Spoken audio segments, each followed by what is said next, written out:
આગળ વાત કરીએ તો વિખ્યાત વડતાલ સ્વામિનારાયણ મંદિરના ટ્રસ્ટ બોર્ડની ચૂંટણી રસાકસીવાળી રહેશે એવા એંધાણ વર્તાઈ રહ્યા છે। આજે સવારે 7:30 વાગ્યાથી મતદાન થઈ રહ્યું છે। કુલ 6 બેઠકો માટે 26 ઉમેદવારો મેદાનમાં ઉતર્યા છે। આ ઉમેદવારોનું ભાવિ 55,000થી વધુ મતદાતાઓ નક્કી કરશે। દેવપક્ષ, લક્ષ્મીનારાયણ દેવપક્ષ, આચાર્ય પક્ષ અને અપક્ષ જૂથો ચૂંટણી મેદાનમાં છે। સુરતની ઘટના બાદ ચુસ્ત પોલીસ બંદોબસ્ત વચ્ચે મતદાન યોજાઈ રહ્યું છે। વડતાલ ટેમ્પલ બોર્ડની ચૂંટણી છે।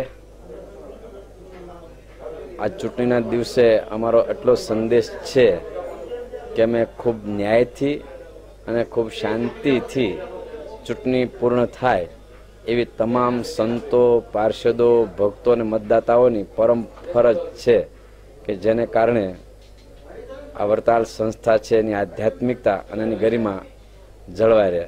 અમારી પેનલના 4 ઉમેદવારોમાં એક મુંબઈના મોહનભાઈ છે, સુરતના લાલજી બાપા છે, ડભાણના પરમ ભગવત હિતેન્દ્ર પ્રસાદ અંબાલાલભાઈ પટેલ અને ગોધરાના સંજયભાઈ।